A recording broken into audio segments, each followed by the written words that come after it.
السلام علیکم، میں ہوں فیصل محمد اور آپ دیکھ رہے ہیں ہمارا YouTube channel views of Faisal محمد۔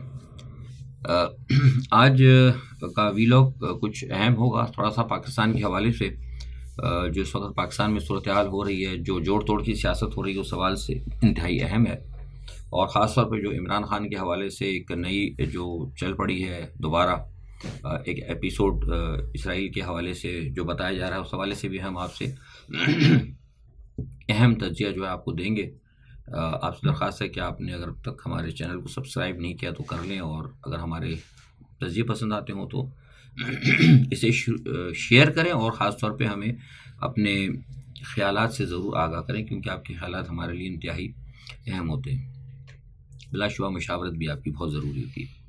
اچھا جی، پہلے تو یہ ہے صورتحال کہ کل کا جو آپ نے دیکھ لیا، ساری صورتحال آپ کی سمجھ میں آ گئی، اور میں نے کل ہی کہہ دیا تھا کہ جو کچھ انہوں نے جتنی رکاوٹیں ڈالی تھیں، میں سمجھتا ہوں ان رکاوٹوں کو کے پیش نظر جس طریقے سے جتنے لوگ جمع ہوئے، وہ پی ٹی آئی کی بہرحال بہت بڑی کامیابی تھی، اور ساری دنیا کو جو میسج ملنا تھا وہ مل گیا۔ یہ ساری دنیا کو پیغام دینا چاہ رہے تھے کہ عمران خان کی پارٹی جو ہے وہ اتنی وہ نہیں ہے، اہمیت کی حامل نہیں رہی، مقبول نہیں ہے، لیکن لوگوں نے دیکھ لیا، بین الاقوامی سطح پر انٹرنیشنل میڈیا نے بھی اس کو دکھایا، تو اس سے یہ پتہ لگ گیا کہ جناب ان کا جو پلان تھا وہ ناکام ہوا ہے۔ بہرحال یہاں میرا تجزیہ یہ ہے کہ یہ سفر ٹھیک ہے، جاری ہے، لیکن بحیثیت ایک تجزیہ نگار میں سمجھتا ہوں کہ ان کو چاہیے، عمران خان کو، کہ جو ان کی پارٹی کے جو لوگ ہیں، لیڈرز جو ہیں، وہ اپنی پارٹی کے اندر جو ہے لوگوں کو مزید جو ہے متحد کریں، اور خاص طور پہ اپنی اسٹریٹ پاور کو جو ہے نا وہ زیادہ اس پہ توجہ دیں، کیونکہ لوگوں کے دلوں میں تو آپ بستے ہیں، لیکن صرف دلوں سے یا امنگوں سے جو ہے نا کبھی بھی، یا عدالتوں سے جو ہے نا کبھی بھی انقلاب نہیں آتے، تبدیلیاں آتی ہیں ہمیشہ تحریکوں سے، تو تحریک کے لیے آپ کو ہمیشہ لوگوں کو تیار کرنا ہوگا۔ اچھا، دوسری جانب یہ ہے کہ جیسے یہ سلسلہ ہوا تو یہاں جوڑ توڑ شروع ہو گئے ہیں۔ شہباز شریف کی، نواز شریف کی ملاقاتیں ہوئی تھیں، اور اس میں D G I S I کے حوالے سے بات کی جا رہی ہے کہ D G I S I اب جانے والے ندی منجم، تو بہرحال نواز شریف نے ان کو کہہ دیا ہے، شہباز شریف نے کہا تھا کہ فلاں فلاں کو ہم چاہتے ہیں ہمارا، تو نواز شریف نے ان کو کہہ دیا کہ بہتر تو یہی ہوگا کہ جو عاصم منیر صاحب سے مشورہ کر لیں، جو ان کی خواہش ہے وہ اس کو ذرا مد نظر رکھا جائے۔ ظاہر سی بات ہے، عاصم منیر اس وقت نواز شریف کے لیے بہت بڑے ایک محسن کے طور پہ سامنے آئے ہیں۔ اچھا، دوسرا ایک یہ ہے کہ یہ جو کل کا جلسہ ہوا ہے اس کی وجہ سے پریشانیاں تو تھی، اور قاضی فائزہ نے جب دیکھ لیا کہ پریکٹس اینڈ پروسیجر بل آ گیا، جیسے کہ میں نے آپ کو بتایا تھا کہ اب اس سے کچھ لوگوں کو طاقت مل جائے گی، تو انہوں نے عدالتوں کا اور جو ان تمام ججز کا جو کہ کہیں نہ کہیں حق اور انصاف کے ساتھ کھڑے ہیں، ان کے خلاف وہ گھیرا تنگ کریں گے۔ تو کل آپ دیکھیں قاضی فائز عیسیٰ صاحب نے وہ نوٹس لے لیا ہے، وہ 8 ججوں کا جو آیا تھا، وضاحت جو مانگی تھی اس پہ انہوں نے وضاحت مانگی ہے۔ تو میں سمجھتا ہوں کہ یہ بڑے افسوس کا مقام ہے کہ تمام اداروں کے اندر پہلے تو جیسے میں کہتا تھا کہ صوبائی سطح پہ تقسیم تھی، اور میں بتاتا رہا تھا کہ صوبائی سطح پہ تقسیم تھی، اور اس کے علاوہ صوبوں کے اندر تقسیم تھی، لوگوں میں تقسیم تھی، لیکن بدقسمتی سے اس موجودہ حکومت نے اور جو سیٹ اپ لایا گیا ہے اس نے آ کے اب اداروں کے اندر تقسیم پیدا کر دی، لڑائیاں اداروں تک پہنچ گئی ہیں، ججز میں دشمنیاں ہوتی جا رہی ہیں۔ سیاسی جماعتوں میں تو تھیں نا، ایک دوسرے کی ٹانگیں گھسیٹتے تھے، اور یہ اداروں کے اندر جب دشمنیاں پیدا ہو جائیں، اور جب اداروں کے اندر ٹانگیں گھسیٹنے کی روایت آ جائے، تو پھر اس طرح جو ہے ریاست جو ہے نا ایک ناکام ریاست کی جانب جو ہے وہ چل پڑتی ہے، اور شاید غالباً بین الاقوامی طاقتوں کا خیال بھی یہی ہے اور کوشش بھی یہی ہے کہ پاکستان کو ایک ناکام ریاست جو ہے بتایا جائے ساری دنیا میں، اور بدقسمتی سے ہمارا جو موجودہ سیٹ اپ ہے وہ اس پہ جو ہے بڑی تیزی سے کام کر رہا ہے۔ اچھا، ایک بات یہ بھی ہے دوسری کہ قاضی فائزہ صاحب نے ایک میں کمال بات ہے، انہوں نے ایک نوٹیفیکیشن، آپ کو یاد ہے انہوں نے ایک رولنگ دی تھی، انہوں نے کہا تھا کہ پارلیمنٹ کا جو کردار ہے نا وہ نوٹیفیکیشن کے ماتحت نہیں ہو سکتا۔ انہوں نے کہا تھا کہ اب نوٹیفیکیشنوں پہ جو ہے نا پارلیمنٹ نہیں چل سکتی، یا نوٹیفیکیشن کے اوپر ملک نہیں چلایا جا سکتا، پارلیمنٹ سپریم ہوتی ہے۔ اب حیرت کی بات یہ ہے کہ انہوں نے زرداری صاحب کے نوٹیفیکیشن کے اوپر، جو زرداری نے نوٹیفیکیشن جاری کیا پریکٹس اینڈ پروسیجر بل کا، اس کو انہوں نے منظور کر لیا، اور اسی کے تحت اپنی کارروائی چلانی شروع کر دی ہے۔ اس سے آپ اندازہ لگا سکتے ہیں کہ موجودہ جو حکومت کا جو ڈھانچہ ہے اپنے سیاق و سباق سے اور اپنے کہیں بھی باتوں سے کتنی تیزی سے یہ منکر ہو جاتے ہیں۔ عام آدمی منکر ہو جائے تو کوئی بات نہیں، لیکن اگر منصف اور اعلیٰ عہدیدار اپنی بیانوں پہ اس طرح اگر یو ٹرن لیتے رہیں معنی خیز اور اپنے مفاد کی خاطر، تو وہ انتہائی خطرناک ہوتا ہے۔ اچھا، دوسری طرف آ جاتے ہیں عمران خان کے حوالے سے. آج آپ نے دیکھا ہوگا کہ وہ یروشلم پوسٹ کے اندر ایک خبر آئی ہے. دیکھیے یہ بات میں بہت پہلے کہہ چکا ہوں کہ اسرائیل کے حوالے سے پاکستان میں اسرائیل کو تسلیم کرنے کی بڑی طویل عرصے سے کوشش جاری ہے. آپ کو یاد ہوگا کہ یہ کام جو ہے نواز شریف صاحب بھی کرتے رہے ہیں، میں بتاتا رہا ہوں، اور یہ کام محترمہ بے نظیر بھٹو کے دور سے بھی ہوتا رہا ہے، اور کافی لوگوں کی خواہش تھی. اور پاکستان میں ابھی بھی بہت سارے، تقریباً ہر سیاسی جماعت کی یہ خواہش ہے کہ امریکہ کی اور اسرائیل کی قربت رکھی جائے. ٹھیک ہے، میں بھی کہتا ہوں کہ اگر آپ جو عمران خان نے ایک نظریہ پیش کیا تھا کہ دو ریاستی اگر ہوں، اور یہی سعودی عرب کا بھی ہے کہ دو ریاستی اگر ہو جاتی ہیں معاملات، اگر وہ فلسطین کو آزاد کر دیتا ہے ایک آزاد ریاست کی طور پہ، تو ٹھیک ہے، ان سے تجارت کی حد تک معاملات ہو سکتے ہیں. لیکن ایسا نہیں ہے، بلکہ وہ یہ ہے کہ ہم نے اسرائیل کے ساتھ بالکل اچھے تعلقات چاہتے ہیں. ہمارے سیاستدان، خاص طور پہ زرداری فیملی اور نواز شریف فیملی، کہ اچھے ہمارے ان کے ساتھ ہوں، تعلقات ہوں. اور آپ نے دیکھا کہ نواز شریف صاحب کے تو رابطے بھی ہیں اندر اسرائیل کے ساتھ. اور آپ کو یاد ہوگا کہ جس وقت یہ جے یو آئی کے تھے مولانا اجمل صاحب، انہوں نے تو بلکہ آ کر یہ کہا بھی تھا، ایڈمٹ کیا، ساری دنیا میں آیا تھا کہ نواز شریف صاحب نے ہمیں اسرائیل سے رابطے بحال کرنے کے لیے بھیجا تھا. اور اس کے بعد جب گئی ہے پرویز مشرف کی حکومت، تو یہ بتایا گیا تھا کہ ناپسندیدگی کا اظہار ہوا ہے کہ نواز شریف اور بے نظیر جو ہیں وہ اسرائیل کو قریب لانے میں، اسرائیل کے ساتھ تعلقات قائم کرنے کے اندر، پاکستان کیونکہ ایکسیپٹ نہیں کرتا اس کو، بڑا کردار ادا کر رہے تھے. آپ نے غلط کیا کہ آپ نے ان کو ایک کو باہر کر دیا، بے نظیر بھٹو باہر چلی گئیں، نواز شریف کی آپ نے حکومت کو پلٹ دیا. تو اس پہ پھر پرویز مشرف نے کہا تھا کہ نہیں جناب، یہ کام ہم بھی کر سکتے ہیں.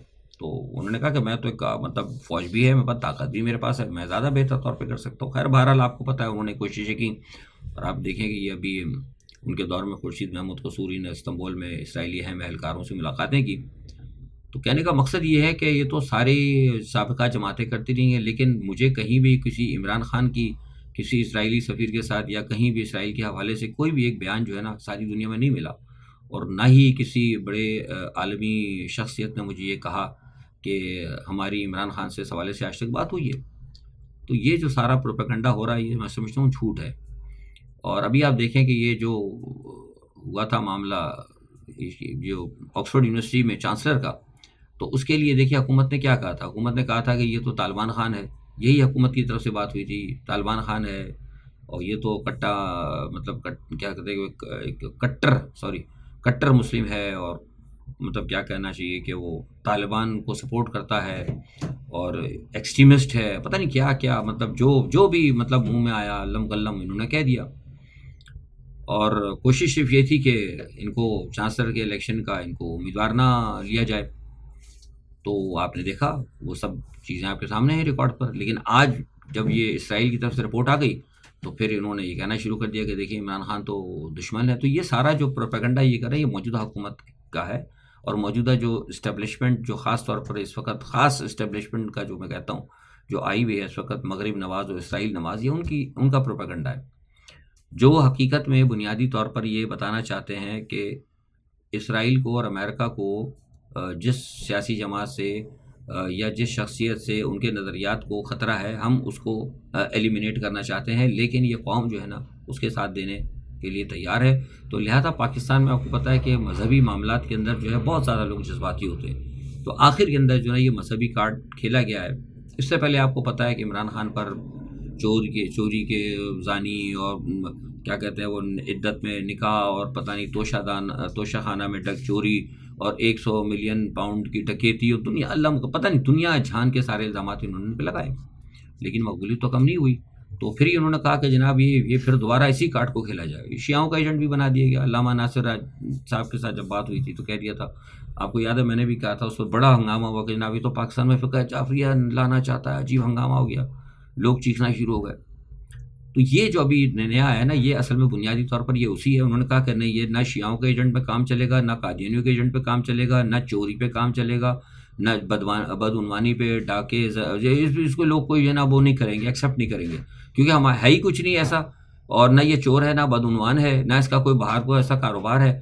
تو لہٰذا اب ہمیں کوئی ایسی چیز آنی چاہیے جس کا ہم ثبوت دے سکیں. انہوں نے کہا وہ یہ ہے کہ اسلامی ملک ہے، یہ تو ان کا بس نہیں چلا، ورنہ تو عمران خان کے اوپر یہ ہو سکتا ہے کوئی توہین رسالت کا بھی ٹھوکنے کی کوشش کی بھی تھی ایک دفعہ، لیکن ثابت نہیں کر سکے، کیونکہ نبی پاک صلی اللہ علیہ وسلم کے حوالے سے جو انہوں نے اکیڈمی بنائی، جو سرکار دو عالم صلی اللہ علیہ وسلم کے حوالے سے جو نیو یارک میں بات کی، ان کے عمران خان کے ان کوششوں کے بعد، ان کاوشوں کے بعد، جو OIC کی شکل میں یہاں پہ کی، جو ساری دنیا کو اکٹھا کر رہے تھے، اس شکل کے اندر وہ کام کر نہیں سکتے، تو کوشش تو باہر انہوں نے کی. تو اب انہوں نے یہ پھر دوبارہ شروع کیا، انہوں نے کہا ایسا کرو کہ اسرائیل سے ہی کہلواؤ.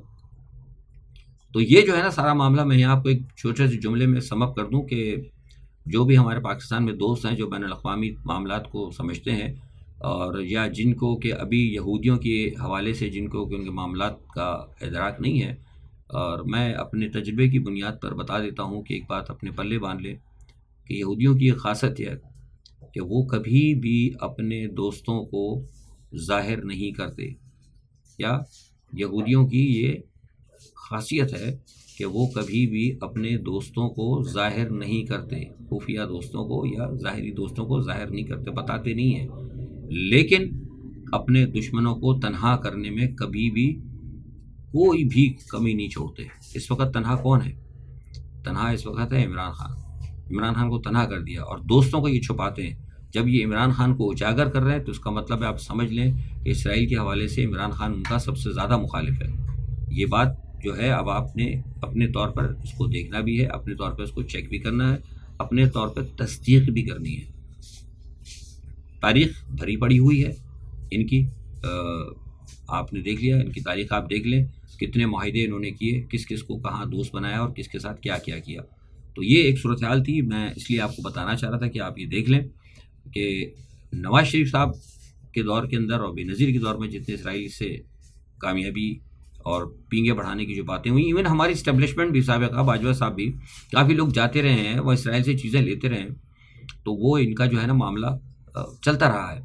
لیکن یہاں پہ یہ جھوٹ بولا جا رہا ہے اور کہا جا رہا ہے کہ عمران خان اسرائیل کا دوست ہے. دیکھیے یہاں ایک بات میں بتا دوں آپ کو، اگر عمران خان اگر اسرائیل کے دوست ہوتے نا تو یہاں کسی کے باپ کی بھی ہمت نہیں تھی کہ عمران خان کو جیل میں رکھ لیتا.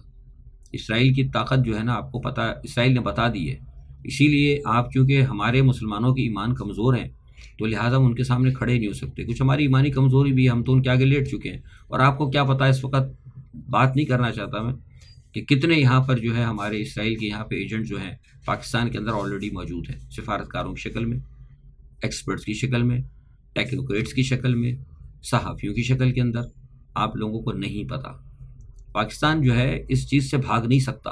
حقیقتاً میں کھل کر بات کر رہا ہوں آپ کو، لیکن یہ ہے کہ اپنے معاملات کے لیے، صرف یہ اپنی سیاست کے لیے جو ہے نا، یہ عمران خان کو صرف کیونکہ عمران خان اس چیز کے ساتھ خلاف ہے، اس کو یہ استعمال کرنا چاہتے ہیں. پیگاسس کا سسٹم سارا جاسوسی کا مسلم لیگ نواز نے لیا.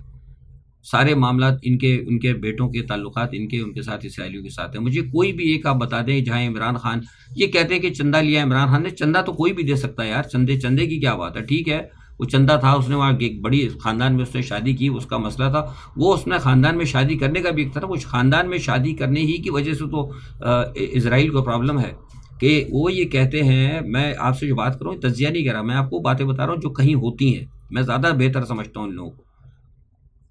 وہ یہ کہتے ہیں کہ یہ وہ شخص ہے کہ جو کہ ہماری بڑے ویک پوائنٹ سے واقف ہے. کون؟ عمران خان. ان کو یہ توقع نہیں تھی کہ مطلب گولڈ اسمتھ خاندان کو چھوڑ کے چلا جائے گا. یہ تو بس اللہ تعالیٰ ہے نا، اللہ کی ذات ہے، جس کو پلٹ دے. نیک انسان کو بدکار اور بدکار کو نیک انسان بناتے ہوئے منٹ نہیں لگتا اللہ کی طرف سے. دل پلٹ گیا، بس پلٹ گیا، نیکی کی طرف آ گیا. تو سوال یہ پیدا ہوتا ہے کہ ان کو پتا ہے کہ یہ شخص جو ہے ان کے لیے خطرناک ہوگا، اور عمران خان کو بہت ساری چیزوں کو پتا تھی. اسی لیے اس نے کیا کہتے ہیں کہ پھر یہ اسرائیل کے حوالے سے اور مغرب کے حوالے سے انہوں نے کہا تھا کہ ہم کوئی غلام ہیں. تو آپ کو پتا ہے کہ غلامی جو ہے نا بہت بری چیز ہوتی ہے. ابن خلدون کا آپ نے نام سنا ہوگا، بہت بڑا مفکر تھا. اس سے جب پوچھا گیا تھا کہ آپ کے سامنے دو گروہ ہیں، ایک ظالم حکمرانوں کا اور ایک غلام قوم کا، آپ کو اگر کہا جائے کہ آپ کس کو آپ اپنے ساتھ لیں گے، تو اس نے کہا تھا کہ میں ظالم حکمرانوں کو ساتھ لے لوں گا لیکن غلام قوم کو ساتھ نہیں لوں گا، میں ان کو ختم کر دوں گا. اس لیے کہ غلام قوم جو ہے ہمیشہ اپنے آگے غلام ہی پیدا کرے گی. تو یہی بات عمران خان بھی تو کہتا تھا کہ غلامی نہیں کرو، ایکسیپٹ نہیں کرو، غلامی منظور نہ کرو. وہ کہتے ہیں غلامی ہمیں منظور نہیں ہے. تو کیا ابن خلدون بھی اسرائیل کا ایجنٹ ہے؟ سوچنے والی بات ہے. تاریخ کو پڑھیں، تجزیہ کریں، تحقیق کریں تو آپ کو بہت ساری چیزوں کا پتہ لگے گا. دوسری بات یہ کہ مودی صاحب اس وقت وہاں لندن پہنچے ہوئے ہیں امریکہ. کل میں اس پہ زیادہ بات کروں گا. بائیڈن سے ان کی ملاقات ہوئی ہے. بہرحال لوگ کہہ رہے تھے کہ بائیڈن سے ملاقات کے دوران ہو سکتا ہے کہ شاید وہ جو آپ کو بتایا کہ اسرائیل کے روس کے حوالے سے جو تھوڑی سی بد نظمی ہوئی تھی کہ ہم نے ٹیکنالوجی وغیرہ دے دی، تو لیکن میں سمجھتا ہوں کہ شاید اس پہ اتنا کوئی اثر نہیں ہوگا، کیونکہ امریکہ سمجھتا ہے کہ جو بھارت نے غلطی کی ہے چھوٹی سی، اس پہ اس کو تنبیہ کر دے گا. لیکن میں سمجھتا ہوں کہ کوئی اتنی بڑی جو ہے نا مخالفت نہیں ہوگی، کیونکہ امریکہ کو جو ہے نا ابھی کنٹینمنٹ آف چائنا کا پلان جو ہے بھارت سے لینا ہے. تو میں سمجھتا ہوں کہ وہ نہیں ہوگا. دوسرا اس کے علاوہ مودی صاحب بڑے تیز آدمی ہیں، بہت چالاک ہیں، اور وہ اپنی مطلب ڈپلومیسی کو وہ بھارتی جو ہے بہت زیادہ سمجھتے ہیں، مضبوط ہو چکے ہیں خطے کے اندر. وہ جو ہے اس تمام معاملات کو اپنے حق میں جو ہے استعمال کریں گے. دوسرا یہ کہ کوارڈ کی جو اہم دیکھیے سب سے اہم چیز جو مجھے جس نے اسٹرائک کی نا، کوارڈ کی میٹنگ ہوئی ہے وہاں پہ، سمٹ جو ہے نا کوارڈ کی جس میں تھے. کوارڈ میں آپ پتہ ہے آسٹریلیا بھی ہے، امریکہ بھی ہے اور بھارت بھی. انہوں نے ایک بڑی عجیب بات کہی ہے. انہوں نے کہا کہ جو ممبئی اور پٹھان کوٹ کے اندر جو دہشت گردی ہوئی نا، اس حوالے سے وہ کہتے ہیں کہ ہمارے بڑے تحفظات ہیں. تو یہ جو ہے آپ کو پتہ ہے کہ ممبئی اور پٹھان کوٹ کے حوالے سے کس ملک کا نام آتا ہے، وہ کہیں نہ کہیں پاکستان کو رکھتے ہیں. تو یہ جو ہے نا انتہائی خطرناک، یہ بہت ہی خطرناک بات ہے کہ کوارڈ کے اندر تمام سربراہان مملکت جو ہے نا پٹھان کوٹ اور ممبئی کے حوالے سے جو ہے بھارت کے موقف کی حمایت کرتے ہیں. یہ پاکستان کے لیے بڑی الارمنگ ہے، اور سوچنا چاہیے کہ ہمیں پتہ لگنا چاہیے کہ بھارت کے اتحادی پاکستان کے بارے میں کیا سوچ رہے ہیں. تو یہ ایک انتہائی خطرناک صورتحال ہے. اور دوسرا آپ کو پتہ ہے کہ اس وقت بدقسمتی سے لبنان کے اندر بڑی صورتحال خراب ہے. لبنان کے اندر بڑے زبردست طریقے سے اسرائیل نے جو حملے کرنے شروع کر دیے ہیں، اور وہ پلٹ کے خیر حملہ کیا ہے حزب اللہ نے، اور اسرائیلی ٹیک پہ بھی حملہ کیا ہے، اور اسرائیل کے بڑے اڈوں کو بھی نشانہ بنایا. اور اسرائیل کے جو اڈوں کو نشانہ بنایا اس میں اسرائیل کا بڑا جانی نقصان ہوا ہے. لیکن جو سب سے بڑی پرابلم آ رہی ہے وہ پیش یہ آ رہی ہے کہ اس لیبنان کے پاس جو ہے حزب اللہ کے پاس جو ہے نا وہ ایئر نہیں ہے، اٹیکنگ ہوائی نہیں ہے جو ہے مطلب پاور ان کے پاس کہ وہ جا کے، وہ صرف میزائلز کے ذریعے کر رہے ہیں. تو اس وقت جو ہے نا بہرحال صورتحال یہ ہے کہ مختصر میں بات کروں، پھر کل اس پہ بات کروں گا.